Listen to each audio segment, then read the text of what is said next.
Hello everyone. So today is the big day. We're going to start with the rewinding for the very sad ILG Model 183. Now, to catch up those of you who did not see the past videos, this motor is actually a donor motor that I received for this fan. The physical housing, everything on here that you see was in better condition than the original one. The original one had a couple cracks in the end bell. There was a few other issues with it. It's just in very, very rough condition. I am going to do some work to that motor in the future, but for now, I chose to go with this one for the very sad Model 183. So, I'm going to get all these extra parts out of the way, and we're going to start focusing on the stator housing itself, the laminations. So, this is a 36 slot stator, and you can see I put a nice fresh coat of varnish on the blank stator core. That's obviously not 100% necessary. You could start without doing that step, but I like doing it. I use the red varnish for this because, I don't know, it just kind of gives a nice contrast with this and the new winding. So for starts, I've made some sleeves for the slots. These are already pre-bent and pre-cuffed, ready to go. So these are made out of fish paper, and they have when I cut them, they started off as a 1.5 inch wide by 2 5/8 long rectangle, and then I folded an 1/8 inch cuff on each end, and then just I think I used an awl and just kind of wrapped it around the awl and gave it a nice curve in the middle, and this will allow these to slip down into these slots. So after that is done, I can start doing the actual winding, and then these will go in after, and these are simply just to cap off each slot so that the windings don't want to come out and get all inside of where the rotor would be before I varnish it. So it's to kind of hold everything together. So without further ado, let's start putting these slot liners in. I just kind of squeeze them together and push them down until they firmly fit into the slot where they need to go. When they're firmly seated in there, there's a little bit, the cuff kind of holds it in. So there's a little bit sticking out on each side. And I just have to go through and do this all the way around the whole stator. Okay, so to begin making these coils, I'm going to be starting with just doing the main run windings for the motor. And I have an original segment of the run windings for this. You can see this is kind of the configuration of the coil. And if I bring it in close, you'll see that it is not a standard concentric loop. So it's not like a loop here, an inner, a middle, and an outer loop. They crisscross over each other. And when I first saw this back in the early days of me getting into motor rewinding, I had no idea what the heck that was and how that was done, because on one side of the motor, it looked a little different than it did on this side. So, going through my experiences with motor rewinding, I did pick up a few books, and I did learn some things as to what that really is. And it is a type of winding known as a skein winding.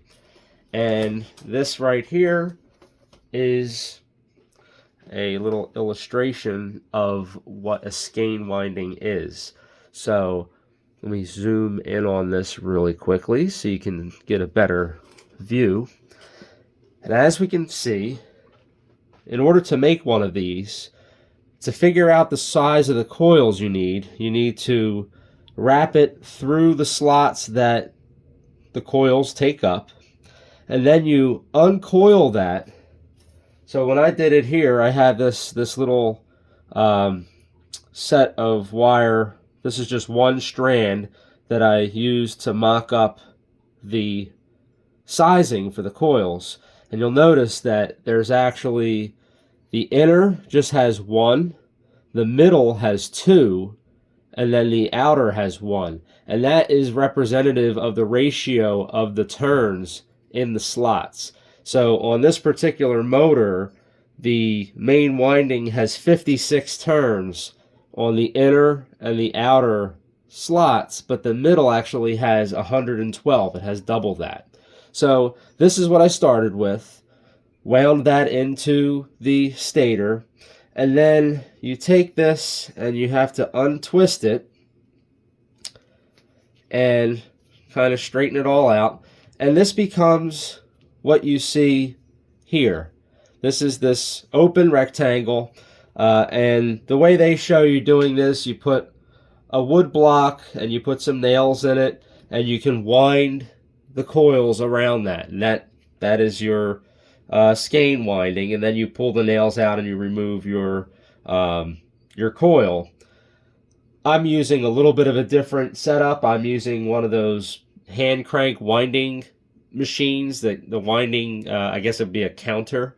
I'm using that just because I have it, and I made a custom block that fits onto the spindle so that I can wind this to the proper size. But no matter how you do it, that's the gist of it. You're making one large coil, and from there, on this page, you can see you insert it into, starting with the innermost slots, you insert it in, and you pull the excess of the coil out. Then you twist and fold it over, and that's what they're showing here. So you've got the twist is in there, and then it folds over, and you basically repeat the process until the entire winding is in all of the slots. You can see here, this is exactly what is in the ILG motor. It is the skein winding with a double coil in the center. So that is what we are going to be making. So I do have a mock-up already that I used in another stator, since I happen to have a couple of these apart right now. So this is the other stator, and you can see, if I can bring this in closer, you can see that this is the one side and this is the other side. So I just have to make 6 of these and insert those into the slots, and then we will be able to move to the next step. Alright, so I wanted to show a little bit of the process of me making these coils. So I have the spool suspended above, and I'm simply going to just wind these by hand. It's a little bit slower, but for this, you're making a lot less turns than having to wind in the concentric format, where you're winding each individual separate section of the coil, of the pole. This one, since it's all being wound together as one large loop, there's much less, many less turns that you need to do. For this, I only need to do 56 turns, because that is the total number of turns for the skein. So just keep on going here. You can see my counter is slowly but surely going up, and I need to put this spool back on. It's starting to wander.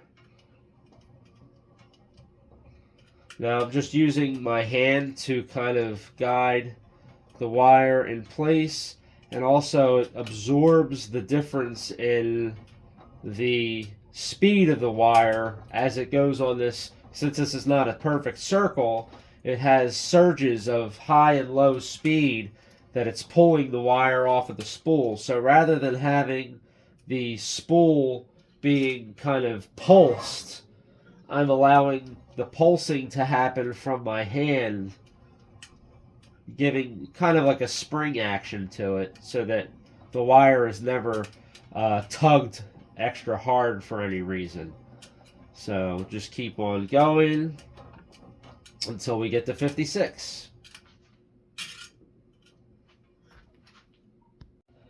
Okay, so I've tried to do this a couple times. I'm trying to get a good video recording of me inserting these coils without any disruptions. But you can see I have 2 of them inserted already. And this is the big skein coil, so you can see how long that is. And I'm going to start off by finding the proper slot, which so far I've been using these rivets as the center point.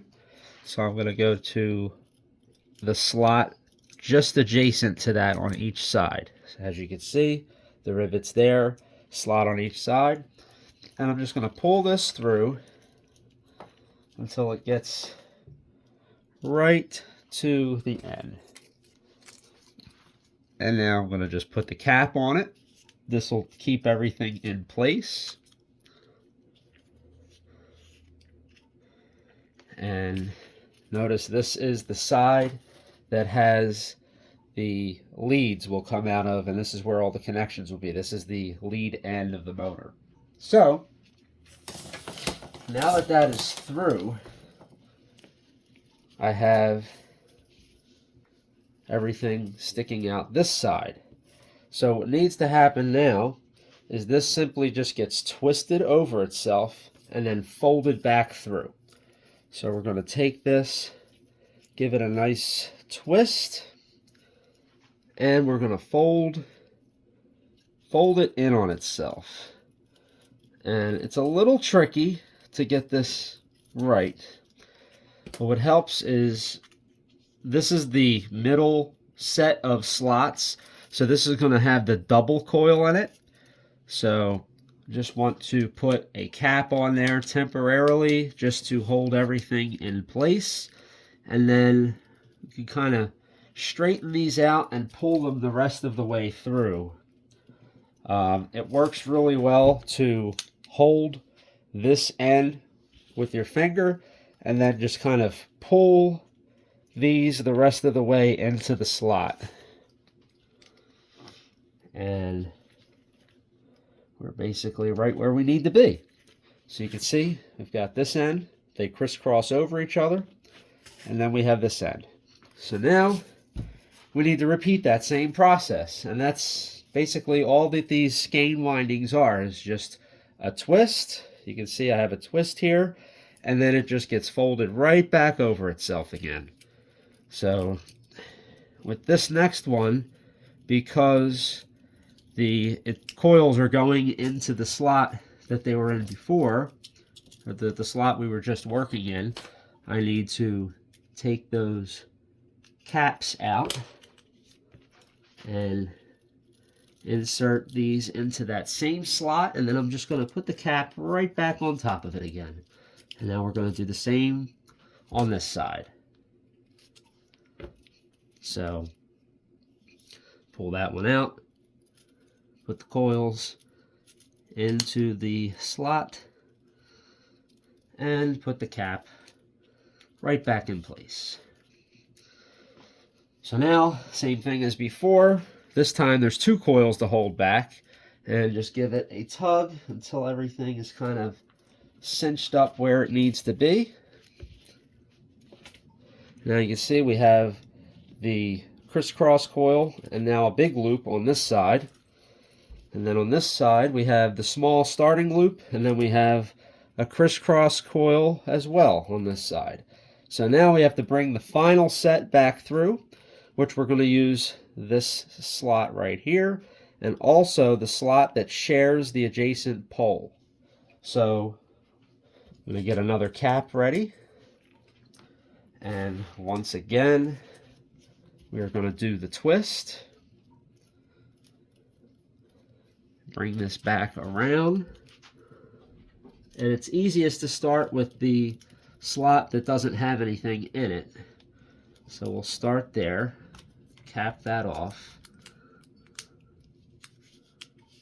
and then the final slot is the one that is being shared with the other pole. So I'm just going to nudge that cap out on that side and just bring this all back into that same slot. And now we have a completed pole. Once I get this in here, we have a completed pole now. So now we're halfway around the stator, and we just have 3 more to do. Okay, so this is the entire stator, all wound for just the main run winding. These are all exactly as the original coils would have been. The skein winding is what they used from the factory. You certainly could do this in a concentric winding where you just do an inner loop, a middle loop, and an outer loop. That's perfectly acceptable as long as the number of turns and the wire size is all the same. For the concentric winding, the middle slot has double the number of turns. You always have to remember that with these. But all in all, not too bad to get that in there. And you can see all the connections on this side that will have to be connected once I get the rest of the other windings in. And then this thing will be well on its way to being a working motor again. So if you haven't done so already, please like and subscribe, and have a fantastic day.